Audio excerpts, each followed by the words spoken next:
Père Céleste, je veux te rendre grâce pour ta parole précieuse que tu nous as donnée, qui a traversé l'histoire et que tu nous permets d'entendre ce matin.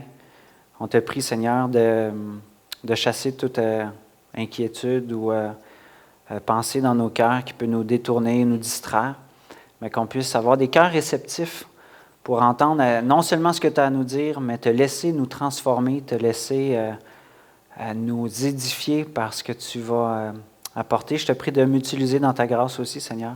Merci de me donner ce privilège-là. Donne-moi de communiquer ta parole avec aisance, Seigneur. Amen.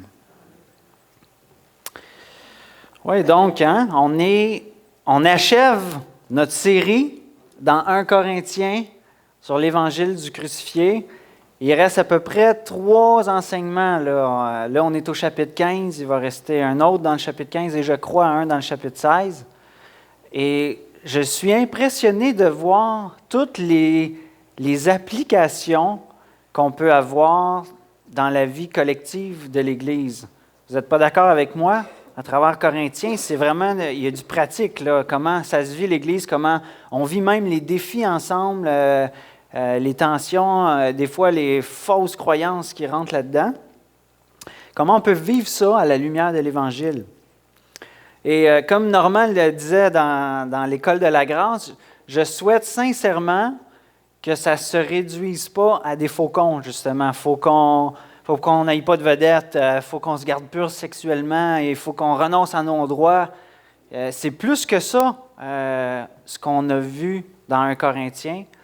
On a vu comment contempler Christ, comment contempler Dieu fait homme qui est venu mourir pour nous. Et comment cette bonne nouvelle-là vient transformer nos cœurs. Comment cette bonne nouvelle-là nous appelle à répondre par la foi en faisant confiance en lui et en le laissant transformer nos vies les uns avec les autres dans l'Église et aussi avec le monde. Parce que la bonne nouvelle ne change pas juste notre relation avec Dieu, mais elle transforme aussi nos relations à l'horizontale les uns avec les autres. Et ce matin, j'aimerais ça commencer avec une devinette pour vous. OK? Qui suis-je? Quand? Non. Trop vite, là, je n'ai pas fini. Quand on est loin, on n'y pense pas. Plus on s'en approche, plus on y pense. Quand elle est là, on n'y pense plus. Ah bon, oui, c'est ça. C'était facile, hein? La mort. Et c'est un petit peu le sujet qu'on va parler aujourd'hui.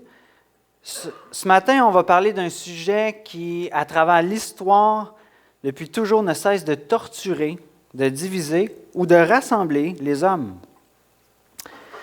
C'est une question qu'on se pose tous, hein? Quel est le sens de la vie si on finit par mourir? On cherche tous une lueur d'espoir à cet ennemi-là que personne n'est capable de battre. On finit tous par y arriver. Et il y a plusieurs, ça a fait jaser sur plusieurs possibilités qui peuvent se produire après la mort. Les uns vont dire qu'il y a la réincarnation. Les autres vont dire que c'est la fin de l'existence. D'autres vont dire qu'il y a le paradis. Certains vont dire qu'il y a la résurrection de l'âme sans le corps ou la résurrection du corps et de l'âme. Et ce n'est pas une question nouvelle, hein, cette question-là. Qu'est-ce qui se passe après la mort? Les Corinthiens aussi se posaient cette question-là. Et il y en avait qui avaient différents points de vue. Et on peut se poser la question, c'est qui a raison? Je veux dire, ni moi, ni toi, on a traversé cette étape-là et resté dans cette étape-là. Qui a raison? Est-ce qu'il y a quelque chose de vrai ou on est condamné à attendre le moment fatidique en espérant que ça soit meilleur? Mais si ce n'est pas meilleur, s'il n'y a rien après, pour certains peut-être, s'il n'y a rien, puis que j'ai vécu une belle vie, puis que c'était confortable, fine. Mais si tu nais dans un pays où tu souffres, si tu nais avec une déformation, une maladie, est-ce que ton seul espoir, c'est de malheureusement ne pas être né sur une bonne étoile puis de subir ça le restant de tes jours? est-ce que face à la mort, face à la souffrance des gens qui naissent dans la famine, Dieu est impuissant? Est-ce que Dieu est mort? Si la question de la mort vous angoisse, partez pas, levez-vous pas, restez avec nous. Il y a de l'espoir. On va voir ensemble qu'il y a une solution véritable. Et paniquez pas, là, parce que je sais que de jaser ce sujet-là, certains ne veulent pas en parler. C'est une question pas agréable, mais il y a de l'espoir. Et puis, vous savez, la semaine passée, François nous a dit, au sujet des dons spirituels, du parler en langue ou des rôles hommes-femmes dans l'Église, que on pouvait avoir différents référents, différentes expériences qu'on a vécues dans le passé, bonnes ou mauvaises, et qu'il fallait filtrer ces expériences-là à la lumière de la parole de Dieu. Que la parole de Dieu a autorité pour trancher sur nos expériences. Parce que nos expériences sont non seulement, on interprète ce qu'on vit, puis on est malheureusement teinté du péché depuis la chute, donc ça peut être tordu un petit peu de la façon dont on comprend ce qui se passe, autant au niveau des dons qu'au niveau de la mort. Et puis aussi, on a une vision limitée des choses, on ne voit pas tout, tandis que lui, Dieu, il voit tout, il voit toutes les facettes. Fait qu'on va parler de la mort, et puis cette image-là est un petit peu pour vous représenter les différentes facettes des choses qu'on voit. Certaines personnes vont voir une belle jeune femme qui est retournée, mais d'autres vont voir une vieille grand-mère. Peut-être que vous l'avez déjà vu, c'est une photo quand même assez populaire, là. Mais des fois, c'est dur de voir l'autre facette, puis parce on focus sur une chose, et puis c'est la même chose avec la mort.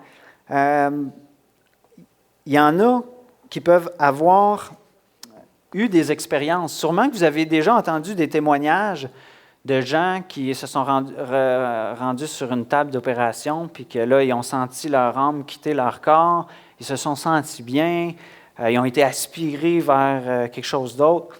On entend souvent ces choses-là. D'autres vont dire « Ouais, moi je crois avoir vu ma famille dans tel animal ou dans tel... Et puis là, on se dit « Ouais, mais qui a raison? » Puis il faut toujours filtrer, même ces expériences-là qu'on ne nie pas, les perceptions, on nie pas les perceptions, on nie pas les expériences que les gens ont vécues, mais il faut les filtrer à travers l'autorité de la parole de Dieu qui, elle, vient nous répondre et nous éclairer sur ce qui se passe vraiment. Parce que Dieu est digne de confiance. Dieu est vrai. Dieu est éternel, il ne change pas. Et il connaît toutes les différentes facettes des choses que nous, on ne voit pas. Et j'aimerais qu'on tourne ensemble dans 1 Corinthiens 15, versets 1 à 34, pour voir qu'est-ce que Dieu a à dire à propos de la mort.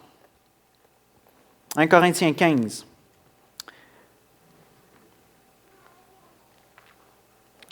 Je vous rappelle, frères, l'évangile que je vous ai annoncé, que vous avez reçu, dans lequel vous avez persévéré, et par lequel vous êtes sauvés, si vous le retenez tel que je vous l'ai annoncé, autrement vous auriez cru en vain.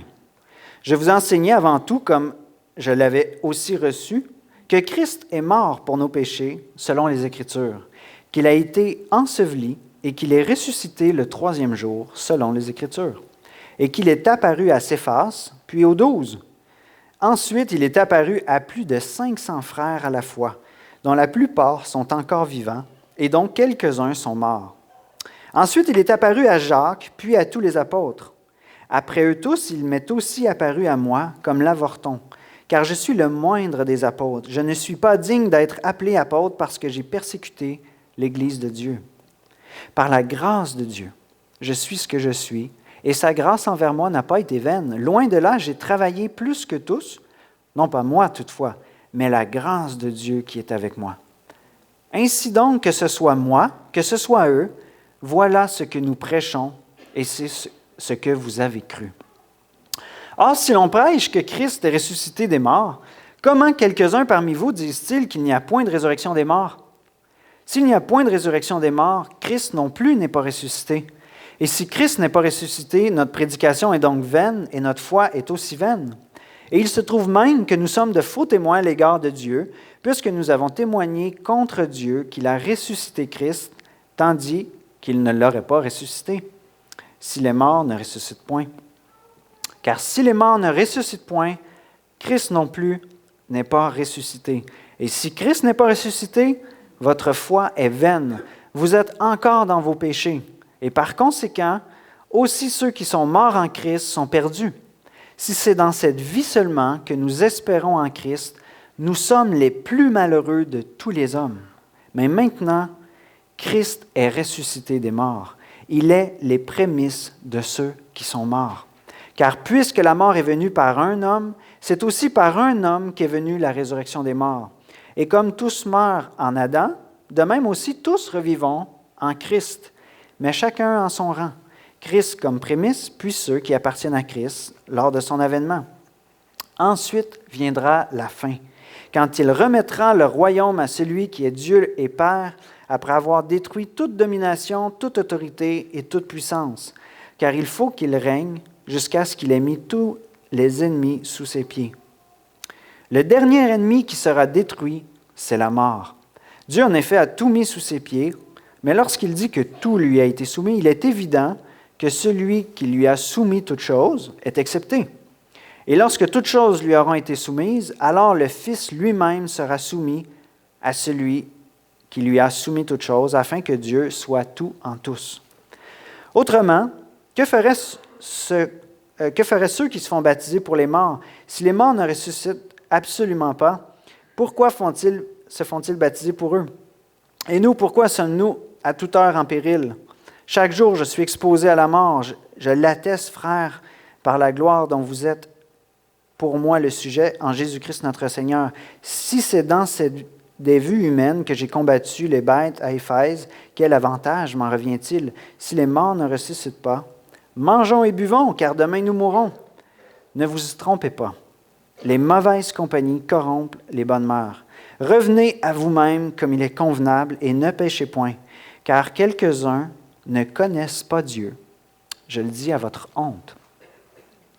Bon, ça termine par une note un peu triste, mais il y a beaucoup d'espoir dans ce passage-là. Hein?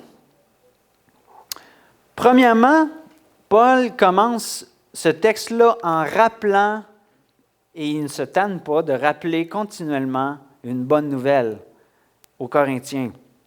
Et vous avez sûrement, soit vous-même ou un mononcle ou une matante, tu sais, qui répète toujours les mêmes histoires, là, une bonne nouvelle, là, puis il continue constamment de la répéter. Puis c'est le fun. C'est le fun. C'est mieux ça qu'un mononcle qui raconte tout le temps, qui se plaint tout le temps des mêmes affaires. On aime mieux des bonnes nouvelles que des mauvaises nouvelles. Et puis, on a plein de bonnes nouvelles, on a plein de différentes. Les temps de partage, c'est un petit peu pour ça. Hein? Qui ici a déjà des réponses aux prières, puis qu'on aime ça, les partager, puis dire « Hey, regarde ce qui s'est passé! J'étais sur le bord, je paniquais, il arrivait telle affaire, puis là, Dieu il a répondu à ma prière. » On aime les bonnes nouvelles, et Paul rappelle la bonne nouvelle tout au long de sa lettre aux Corinthiens, et il ne se tente pas de le faire. Mais c'est la bonne nouvelle de Jésus-Christ qui rappelle. Et je pense qu'on a besoin de se rappeler puis de continuer à s'émerveiller devant la bonne nouvelle de l'Évangile, parce que non seulement ça transforme notre identité, qui qu'on est, mais ça a aussi une portée qui transforme notre présent et notre vie future. Elle a une portée beaucoup plus longue que l'on pense, cette bonne nouvelle-là, et c'est important. Et ça nous mène à la question, est-ce qu'on est tanné d'entendre la bonne nouvelle de Jésus-Christ? Est-ce que ça devient quelque chose de monotone ou de redondant? Ou, hey, on peut-tu passer à d'autres choses? Des fois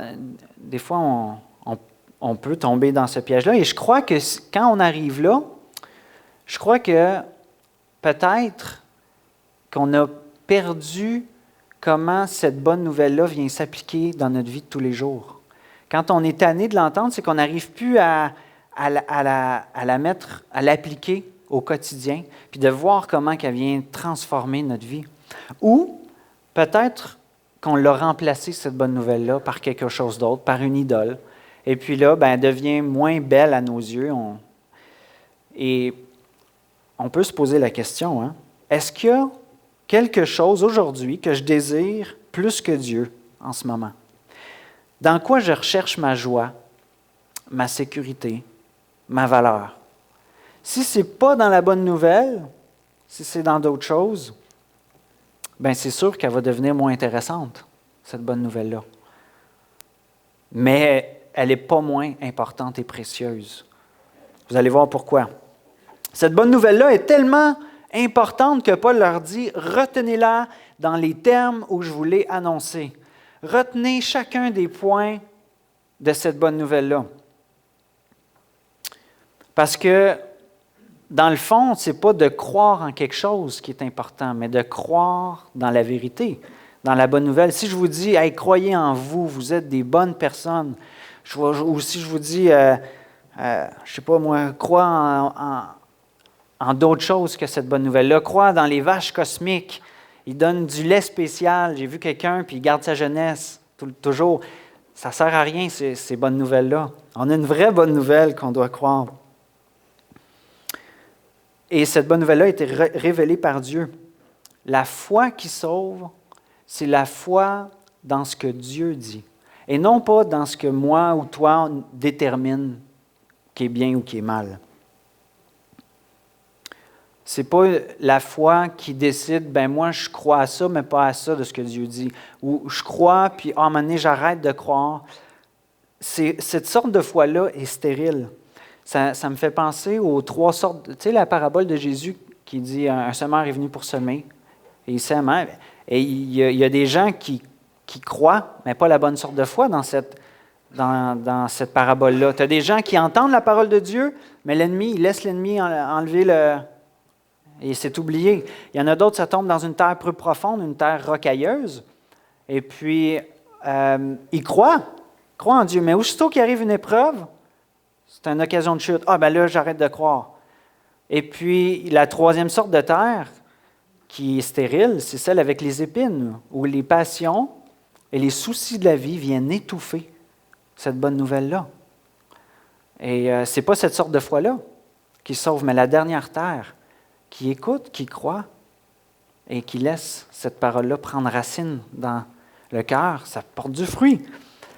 Donc, c'est important de se rappeler cette bonne nouvelle-là. Voyons maintenant comment Paul la résume, cette bonne nouvelle-là. Le premier point qui parle, c'est premièrement que Christ est mort pour nos péchés. On revient au sujet de la mort. Christ est mort pour nos péchés. La mort de Christ a été attestée par les soldats romains. Les soldats romains, c'était des gars habitués. C'était des bourreaux qui envoyaient du monde mourir quotidiennement. Ils en tuaient du monde. Fait qu'ils savaient, là, lui est mort, lui n'est pas mort. Là. Une des preuves, ils n'ont pas brisé les genoux à Jésus. Ils ont brisé les genoux des autres pour les achever, pour qu'ils meurent sous la torture. Mais Jésus, ils ne l'ont pas fait. Il était, pour eux, déjà mort. Mais ils l'ont percé. Hein? Ils l'ont percé pour vérifier.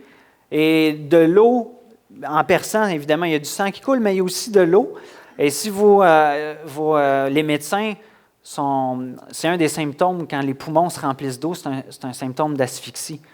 Donc, je pensais à ça, je me disais, tu sais, quand tu as 3 points d'appui pour te tenir et c'est 3 clous, ça doit être horrible la douleur pour juste respirer. Tu sais, d'être pendu sur 2 clous dans tes mains et puis de juste te soulever, ça doit faire très mal sur ces 3 points d'appui-là. Et à un moment donné, on n'est plus capable. Et puis, les poumons se remplissent d'eau et on meurt d'asphyxie. Un autre... Et Jésus a fait ça. Jésus a fait ça pour nous. Un autre point qui prouve que Jésus est mort pour nos péchés, qu'il est juste mort, là, c'est qu'il a été mis au tombeau. Il a été surveillé après cette torture-là, surveillé pendant 3 jours dans un tombeau. C'est impossible, après avoir souffert ça, puis avoir été percé, de survivre. Mais tout le monde meurt. Est-ce que la mort de Jésus a une valeur plus importante que ma mort, votre mort ou la mort d'une personne précieuse à nos yeux? On sait qu'il y a des gens qui meurent même pour les autres. Il y en a qui meurent pour des bonnes personnes, il y en a qui meurent pour leur famille, il y en a qui meurent en essayant de sauver la vie de quelqu'un. Mais la lettre aux Romains, de Paul encore, nous rappelle que Christ est mort pour des pécheurs. Christ a décidé de mourir pour des gens qui le haïssent dans leur manière d'agir. Wow! Ça, c'est pas tout le monde qui est prêt à faire ça, hein? Il y a quelque chose de différent dans la mort de Jésus. Non seulement Jésus est mort par amour pour des gens qui le haïssent, qui haïssent Dieu, des gens pécheurs, mais il est mort pour nos péchés. Jésus, qui existait de toute éternité, a décidé de prendre sur lui toute la colère de Dieu qu'on méritait, parce qu'on le haïssait dans notre façon d'agir, parce qu'on décidait de vivre notre vie à notre façon plutôt qu'à la sienne. Et j'ai une petite image. Jésus a agi comme un paratonnerre. Cette image-là, c'est la tour du CN. Et vu qu'elle est la tour la plus haute en Ontario, je crois, là, je n'ai pas vérifié, mais vu qu'elle est la tour la plus haute, évidemment, l'éclair se concentre souvent à cet endroit-là. Et cette image-là, ça me fait penser un peu à Jésus. À cause du péché, il y a un déséquilibre qui s'est fait entre nous et Dieu. Ça va. Fait qu'il y a un déséquilibre qui s'est fait entre nous et Dieu, comme un peu les neutrons et les électrons qui se passent quand il y a un orage. Un déséquilibre, le péché a commis ça. Et c'est comme si tout le monde devrait recevoir la colère de l'éclair de Dieu pour rétablir cet équilibre-là. Mais Christ est venu prendre sur lui toute cette colère-là, concentrée sur lui. Il a agi comme paratonnerre pour qu'on n'ait pas à subir cette juste et sainte colère contre la corruption, contre le péché. Et nous qui sommes des descendants d'Adam, hein, Adam est venu et on est tous pris sous le même ADN de péché, puis le même cœur pécheur que Adam. Et Jésus, lui, est venu comme ce nouvel Adam, non seulement sans péché, mais il a pris toute cette colère-là. Jésus prend aussi l'exemple de la semence pour exprimer la nécessité de son sacrifice. Donc, il est mort, mais il n'est pas juste mort, il est mort pour nos péchés. Il l'a dit lui-même, si le grain ne meurt, il reste seul. Hein? Vous le savez, si vous plantez votre jardin et qu'il y a une graine qui ne meurt pas, si elle n'est pas rompue, elle reste une graine morte dans la terre. Mais si elle meurt, elle porte beaucoup de fruits. Et Jésus, en disant ça, savait que lui-même devait mourir pour que tous ceux qui allaient être en lui, allaient être ces fruits-là, ces semences-là, qui à leur tour allaient mourir à eux-mêmes et porter beaucoup de fruits. Donc, Christ est mort pour des pécheurs. Et posons-nous la question, qui peut ici ou sur la planète Terre mourir pour couvrir les fautes des autres devant Dieu? Y a-t-il quelqu'un qui est capable de faire ça? Qui peut racheter notre âme? Seulement quelqu'un de parfait et saint peut le faire, et c'est Jésus-Christ. Le deuxième point de cette bonne nouvelle-là, c'est que cette mort aussi accomplit une promesse pour nous. Il dit dans 1 Corinthiens 15 que cette mort-là a été conformément aux Écritures, a été faite conformément à ce que Dieu avait planifié, puis qu'est-ce qu'il avait communiqué au monde.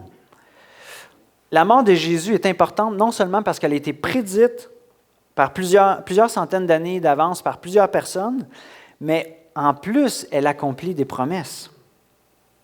Vous savez, il y a des dizaines et des dizaines de détails qui ont été annoncés d'avance sur les détails de la vie et de la mort de Jésus, où il allait naître, où il allait aller, où il allait exercer son ministère, combien de sous on allait donner pour le trahir, où il allait mourir, comment il allait mourir. Il y en a, là, ça ne finit plus, par des gens qui n'existaient même pas du temps de Jésus. Mais, puis je ne vais pas toutes les nommer, mais voici plutôt 2-3 points qui présentent comment la mort de Christ accomplit des promesses annoncées d'avance. Premièrement, dans Genèse, dès la chute de l'homme, Dieu lui-même, par sa bouche, à Adam et Ève, après qu'ils ont chuté, puis que là, il leur donne la malédiction d'être retirés du jardin d'Éden, Dieu leur dit, il dit à la femme principalement, il dit, « Je mettrai l'inimitié entre ta postérité et la postérité de Satan. La postérité de Satan mordra, la postérité de Satan mordra le talon de ta postérité, mais ta postérité écrasera sa tête. » Et c'est clair ici que c'est Jésus. Ça s'accomplit en Jésus. La morsure du talon s'est faite à la croix, mais Satan a été vaincu à la croix. Et il annonçait déjà dès le début de la chute qu'il y a un espoir et que ça allait être vaincu. Donc, ça accomplit une promesse, cette mort-là. Galates 3,13, c'est une lettre de Paul aussi qui explique comment la mort de Christ a pris la malédiction qui reposait sur nous. Il dit, « Christ nous a racheté de la malédiction de la loi, étant devenu malédiction pour nous, car il est écrit, « Maudit est quiconque est pendu au bois. » Et ce texte-là fait référence à Deutéronome 21, 23. Ça a été écrit dans les débuts aussi de l'Ancien Testament. Donc, la malédiction que la désobéissance à la loi nous donne, Dieu l'a pris en étant maudit lui-même sur la croix. Et c'était une promesse qui a été dite dans le passé. Ésaïe aussi, qui a vécu des centaines d'années avant Jésus, prédit comment, par sa mort, Jésus porterait nos péchés. Ésaïe 53, 12, « C'est pourquoi je lui donnerai sa part avec les grands.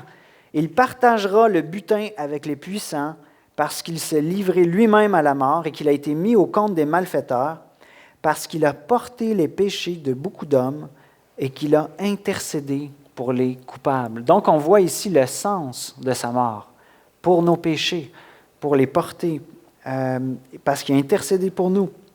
Et il y a une idée très intéressante dans ce passage-là, qui est l'idée de la récompense. Hein, je donnerai sa part avec les grands. Ce qui nous amène au troisième point de la bonne nouvelle que Paul résume, qui est Christ est ressuscité. Et c'est le point le plus important de cette bonne nouvelle, c'est que Christ est ressuscité. La résurrection de Christ, ce n'est pas une histoire de conte de fées, c'est un fait qui est réel, qui a vraiment eu lieu et qui a été confirmé par des témoins. Premièrement, un des témoins importants, même si certains le réfutent, c'est la parole de Dieu elle-même qui l'a annoncé d'avance. Le roi David, dans le psaume 16,10, annonçait déjà d'avance que son corps n'allait pas être abandonné dans le séjour des morts.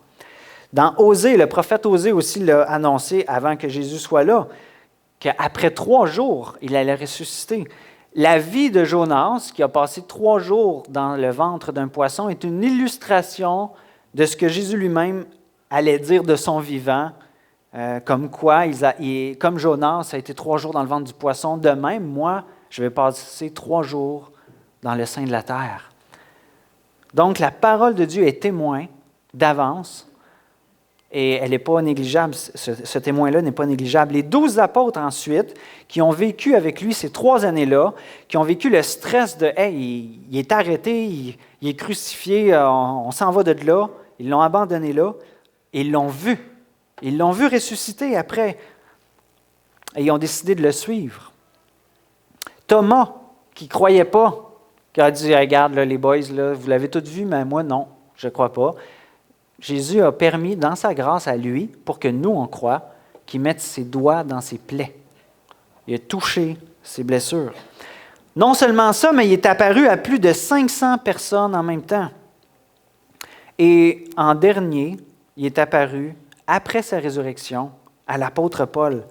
Et c'est pour ça qu'il se considère en plus comme un enfant né après terme. Dieu m'a fait la grâce à moi qui tuais les gens qui croyaient en ce Jésus ressuscité, il m'a permis à moi qu'il m'apparaisse. Quelle grâce, hein? Tu dis, est-ce qu'il méritait ça, lui? Lui qui tuait ceux qui disaient qu'ils croyaient en la résurrection, en Jésus-Christ ressuscité. Et Dieu lui a donné cette grâce-là pour que lui-même témoigne de Jésus ressuscité. Wow! Donc, si on résume la bonne nouvelle, Christ est mort pour nos péchés, accomplissant les Écritures, et il est ressuscité. Malgré les preuves évidentes qu'on peut voir, 500 personnes là, qui le voient en même temps, c'est toute une hallucination là, s'ils le voient tout ensemble. Hein. Malgré ça, malgré toutes ces preuves-là, l'histoire nous révèle que l'être humain a un sérieux problème de doute. On a de la difficulté à croire. Et en partie, c'est normal, parce qu'on est dans un monde corrompu. On a-tu des arnaqueurs dans notre monde, des gens qui nous font encore des choses, qui veulent nous vendre des bébelles, puis finalement, oh, je me suis fait avoir. Hein? Ça arrive. Fait que là, on est tout le temps, puis c'est le travail du diable. Hein? Il voudrait qu'on fasse la même chose avec Dieu. Ouais, m'as-tu te croire, moi, toi? Es-tu digne de confiance? Et le doute, ça tue. Hein? Certaines personnes de l'Église de Corinthe enseignaient qu'il n'y avait pas de résurrection. Pas de résurrection des morts. Et ce n'était pas quelque chose de nouveau qui venait d'apparaître dans l'Église. Du temps de Jésus, déjà un groupe religieux, les Sadducéens, enseignaient ça. Ils avaient donné des questions pièges à Jésus. « Ah ouais, tu dis qu'il y a la résurrection des morts, mais si une femme est mariée à un homme, puis qui meurt, puis qui prend son frère, que son frère meurt, qui prend son autre frère, que son frère meurt, hein, au ciel, avec qui il va être marié? » Puis là, Jésus le corrige. Vous n'y comprenez rien. Au ciel, ça ne va pas se passer comme sur la terre par rapport au mariage. Puis, deuxièmement, quand on dit que Dieu est le Dieu d'Abraham, d'Isaac et de Jacob, Dieu n'est pas le Dieu des morts, mais des vivants. Et puis là, ils se sont fermés, puis il n'y avait plus rien à dire. Et tout le monde était comme « Wow! Quelle réponse! » Mais en tout cas, tout ça pour dire que ce n'est pas nouveau le doute du fait que certains ne croient pas à la résurrection des morts. Et même encore aujourd'hui, des philosophes vont nous dire c'est pas si important que ça que Jésus soit ressuscité. L'important, c'est son modèle d'amour, de sacrifice, de don de soi. C'est ça qu'il faut regarder puis imiter. La résurrection, c'est une croyance optionnelle, puis c'est farfelu un peu. C'est comme un toit ouvrant sur un char, finalement, c'est beau, ça nous fait rêver en regardant le ciel, mais ce n'est pas vraiment utile à la vie de tous les jours. Et c'est triste qu'on se limite à cause de notre doute, qu'on se limite à cette vérité. L'apôtre Paul, pour répondre à ça, il dit « OK, on va mettre les choses au clair, vous ne croyez pas à la résurrection, voici ce que ça implique si vous ne croyez pas à la résurrection. Si la résurrection n'est pas vraie, bien Christ n'est pas ressuscité. » C'est un simple humain, un humain avec un beau modèle, peut-être comme Gandhi ou Mère Teresa, mais il est 6 pieds sous terre comme tous les autres. Il est là. Deuxièmement, si la résurrection n'est pas vraie, on n'a rien à prêcher. Notre message est vide, sans puissance. On va vous dire, oui, sois bon avec ton prochain, aime ton ennemi. Pourquoi? Ben, parce que c'est bien, puis on est fait comme ça. Oui, mais je gagne quoi? S'il continue, ben, ouais, peut-être essaye de survivre finalement. Là. S'il n'y a pas de résurrection, c'est quoi notre espoir?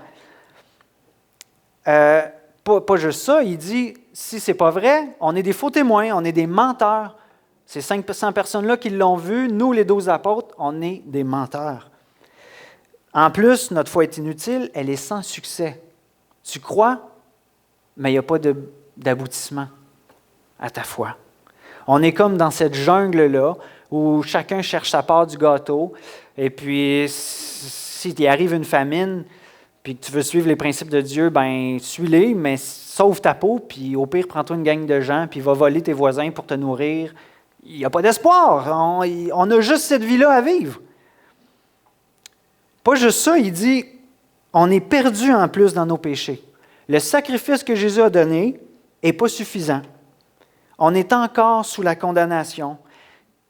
Christ aurait été condamné sur la croix, mais sans avoir été déclaré juste par son Père. Et nous, on est encore dans nos péchés, puis on n'a pas l'Esprit de Dieu qui nous permet de vaincre le péché. Hey, c'est pas drôle là, si on se met à croire que c'est plus vrai la résurrection, on est fait. Puis il continue en disant, ceux qui sont morts en Christ sont aussi perdus. Pas d'espoir pour eux. Bonne funéraille, François. Hein? Dans le sens, s'il n'y a pas d'espoir après la mort, qu'est-ce que tu veux dire? T'sais? Mais François va avoir une bonne funéraille parce qu'il y a un espoir après la mort.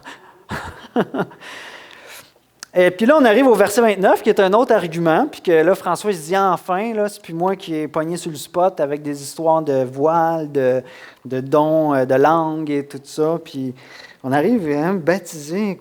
Que feraient ceux qui se font baptiser pour les morts? Puis là, il fait, ah, c'est à ton tour!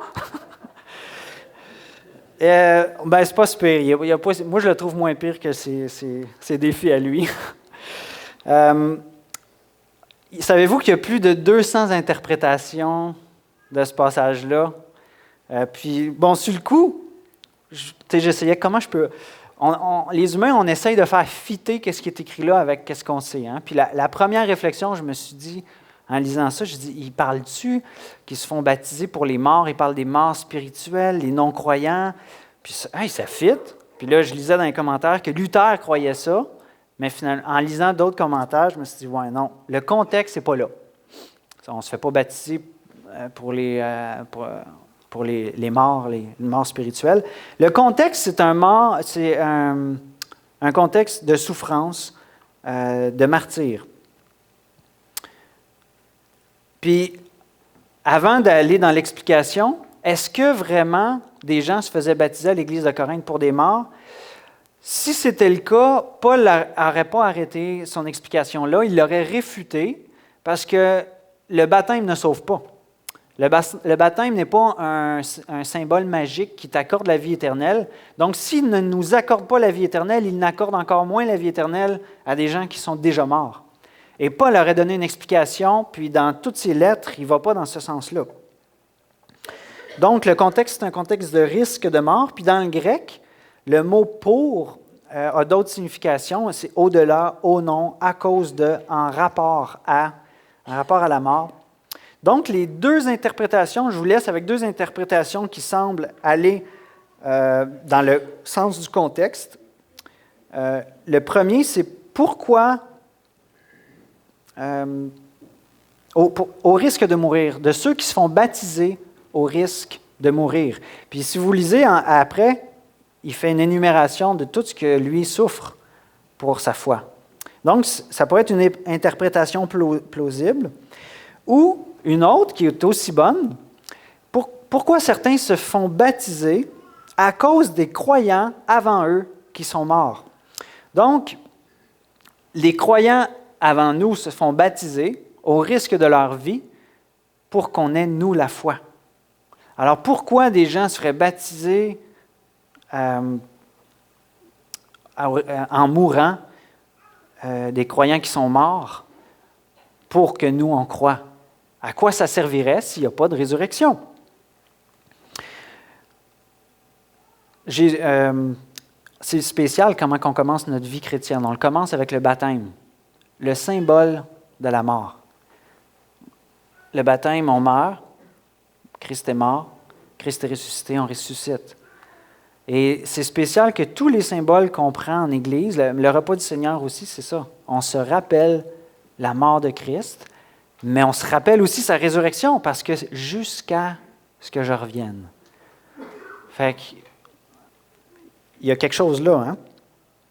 Donc, Paul continue en disant, « Pourquoi affronter les dangers? Pourquoi risquer la mort pour témoigner d'un sauveur mort? S'il n'y a pas de résurrection, cette vie existe uniquement pour le présent. Mangeons et buvons. Payons-nous du bon temps si la résurrection n'existe pas. Profitons de la vie sans limite. Puis, si on a un peu de conscience, peut-être pensons à nos enfants pour pas qu'il y ait trop de répercussions de notre abus de plaisir. La plupart des disciples, si ce n'est pas tous, sont morts en martyrs parce qu'ils croyaient fermement que Jésus était ressuscité et qu'il leur assurerait de ressusciter avec lui. Aujourd'hui encore, dans certains pays, des gens qui se font baptiser signent leur arrêt de mort. Et Paul dit que tout ce qu'il vit là, ce n'est pas pour rien. Pourquoi se soumettre à son patron s'il n'est pas gentil avec nous? Pourquoi se soumettre au gouvernement s'il n'est pas parfait? Pourquoi se soumettre à son mari? Pourquoi pardonner? Pourquoi aimer ses ennemis? Pourquoi chercher à les gagner à Jésus si Jésus a été vaincu par les Juifs, par les Romains et par la mort? Et qu'il ne peut donc pas nous venir en aide, ni nous garantir un espoir futur. À quoi ça sert? Certains vont nous traiter de masos de suivre Christ. D'autres de stupides de croire à la résurrection. D'autres vont tout simplement pas être prêts à nous suivre parce qu'ils ne sont pas certains que Dieu récompense ceux qui le cherchent. Et ça m'a fait penser, quand j'ai lu ça, à un de mes collègues de travail qui malheureusement s'est suicidé dans le passé. Et, il voyait mon témoignage, il voyait aussi les heures de dîner où tout le monde riait de moi parce que je croyais. Et puis, dans une discussion, il m'a dit « Je crois que ce que tu dis est vrai, mais je ne suis pas prête à subir ce que tu subis. » Puis, il n'est pas mort, il ne s'est pas suicidé à cause de ça, c'est pour une raison personnelle, mais des fois, tu sais, quand quelqu'un meurt comme ça, on pense toujours « qu'est-ce que j'aurais pu donc dire, qu'est-ce que j'aurais pu donc faire? Hein? » C'est inévitable, on se dit « quelle leçon je peux apprendre de toute cette histoire-là? » Et si je pourrais revenir en arrière, je dirais « tu sais, je ne vis pas ça pour rien. Il y a vraiment un espoir. L'espoir de la résurrection. Christ est ressuscité. Et il t'offre toi aussi cette résurrection-là. Malheureusement, je ne peux pas. Je ne peux pas lui dire ça, mais je peux le dire à vous. Je peux le dire à vous ce matin.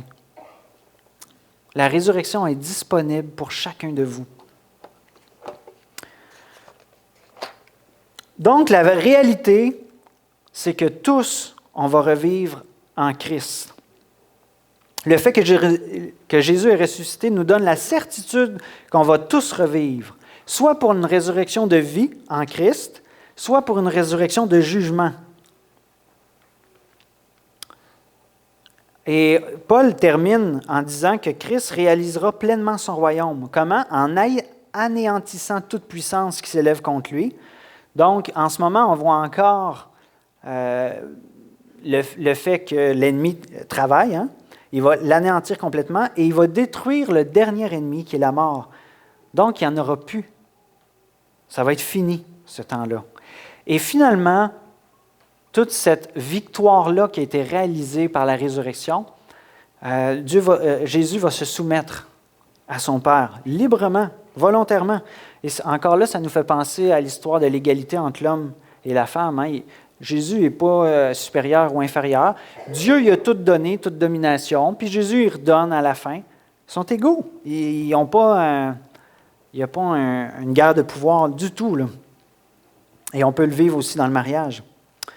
Et Paul termine en conclusant que malheureusement, certaines personnes se trouvant dans l'Assemblée de Corinthe ne connaissent pas encore Dieu parce qu'ils prêchent un Christ qui n'est pas ressuscité. Et c'était dangereux parce qu'ils risquaient même de séduire quelques-uns de l'Église. Paul les appelle à ne pas se tenir avec ces croyants, avec ces gens-là. Ce sont des mauvaises influences qui peuvent nous corrompre. Je termine avec cet encouragement-là pour vous ce matin. Si tu avais des doutes sur le fait que Christ est ressuscité et qu'en entendant la parole de Dieu, en attendant les preuves du témoignage, les implications de sa résurrection, de sa victoire sur la mort, sur le péché, si tu reconnais qu'il est mort pour tes péchés et qu'il est ressuscité, si tu veux placer ta foi en lui, tu peux le faire ce matin. Il y a un espoir pour toi maintenant qui transforme ta vie, mais il y a un espoir futur par la résurrection des morts. Attends pas de mourir. C'est aujourd'hui que tu peux le faire. Pour les autres, peut-être vous avez déjà placé votre confiance en Christ, dans son sacrifice sur la croix pour vos péchés. Si vous trouvez que le chemin pour suivre Christ est difficile, c'est vrai. Il est difficile. Ce n'est pas un chemin facile, ce n'est pas un chemin populaire, mais il se termine dans la victoire. Si tu souffres à cause de Christ, si tu souffres à cause de ton témoignage, rappelle-toi que Dieu récompense ceux qu'il cherche, qu'il est le rémunérateur de ceux qu'il cherche, qu'il ne t'abandonnera pas dans la souffrance. Si tu es malade aussi, si tu vis de la solitude chaque jour, mais que tu as foi en Dieu, en Christ ressuscité, tu as aussi un espoir. Bientôt, il n'y aura plus de souffrance. Bientôt, tu vas être près du Père et de l'agneau immolé, comme on a chanté ce matin. Donc, le seul vrai espoir après la mort se trouve en Jésus-Christ, le Messie ressuscité. Amen. Je vais laisser place.